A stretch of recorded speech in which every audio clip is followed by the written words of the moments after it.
आज हम क्लास 10 का चैप्टर 1 क्वाड्रेटिक इक्वेशन स्टार्ट कर रहे हैं। ठीक है, मैंने सामने ax² + bx + c = 0 जो ये एक्सप्रेशन और ये इक्वेशन लिखी है, यही क्वाड्रेटिक इक्वेशन है। ठीक है, ये इस क्वाड्रेटिक इक्वेशन की जनरल और स्टैंडर्ड फॉर्म है। ठीक है, जहाँ पर आपको ये बताया गया है कि a कभी भी 0 नहीं हो सकता और a b c जो हैं वो हमेशा रियल नंबर्स रहेंगे। ठीक है, कोई भी रियल नंबर हो सकते हैं। ये a जो है x² का कोफिशिएंट है, b जो है वो x का कोफिशिएंट और c कांस्टेंट टर्म है।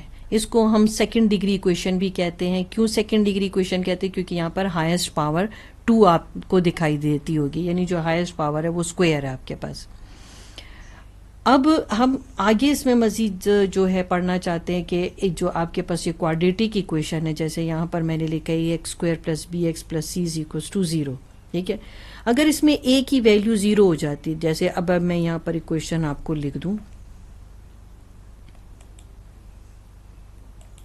अगर आपके पास ये a की वैल्यू 0 हो गई, ठीक है, तो ये आपके पास पूरा टर्म 0 हो जाएगा। ये पूरा टर्म आपका 0 हो जाएगा। ठीक है, ये देख लें आप, मैं आपको बता दूं, ये 0 किसी भी वेरिएबल के साथ मल्टीप्लाई कर तो 0 होगा, तो फिर ये पूरा टर्म लिखने की कोई ज़रूरत नहीं। फिर आपके पास जो रिड्यूस फॉर्म में एक्सप्रेशन आता है वो है bx + c। इसको हम कहते हैं लीनियर इक्वेशन। ठीक है, अब अगर आपके पास इसी क्वाड्रेटिक इक्वेशन में b 0 हो जाए, ठीक है, तो ये भी यहाँ देख लेते हैं। b 0 हो गया तो 0 के साथ अगर आपके 0 अगर किसी नंबर के साथ या वेरिएबल के साथ मल्टीप्लाई होता है तो 0 ही आता है। इसका मतलब है कि ये भी आपके पास टर्म यहाँ से हट गया और ये रिड्यूस फॉर्म में यहाँ पर ऐसे आ गया। इसको हम कहते हैं प्योर क्वाड्रेटिक इक्वेशन।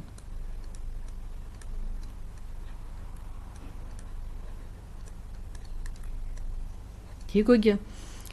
इसकी आप एग्जाम्पल देख लें यहाँ पर, ताकि आपको थोड़ा सा अंदाज़ा हो जाए कि अगर आपको भी किसी क्वेश्चन का सलूशन निकालेंगे और इमेजिन करें कि आपके पास कोई इस तरह से आपके पास इक्वेशन आ जाए, ठीक है, तो उसको आप क्या कहेंगे? Pure quadratic equation.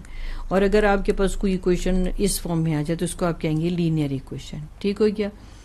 अब हम इसमें देखते हैं जो क्वाड्रेटिक इक्वेशन है, यानी ax² + bx + c, ये क्वाड्रेटिक इक्वेशन है। अगर हम इसको सॉल्व करेंगे तो किन किन तरीक़ों से सॉल्व कर सकते हैं? ठीक है, इसको सॉल्व करने के दो ही तरीके हैं। ठीक है, वो दो मेथड कौन से हैं? इसमें एक फैक्टराइजेशन है और दूसरा है कंप्लीटिंग स्क्वायर। फैक्टराइजेशन से तो आप वाकिफ है, कंप्लीटिंग स्क्वायर आप इस क्लास में पढ़ेंगे। ठीक है, मगर अगर इसी क्वाड्रेटिक इक्वेशन को अगर हम सॉल्व करें और जब इसका सोल्यूशन निकलता है तो वो एक नया फार्मूला आपको देता है जिसको हम कहते हैं क्वाड्रेटिक फार्मूला। फिलहाल आपको लिख देती हूँ, मगर फिर अगली किसी वीडियो में मैं डिस्कस करूँगी कि क्वाड्रेटिक फार्मूला आपने कैसे इस क्वाड्रेटिक इक्वेशन से फाइंड आउट किया है। ठीक है, इसको रीड करने का तरीका है -b + माइनस और स्क्वायर रूट के अंदर b² - 4ac / 2a।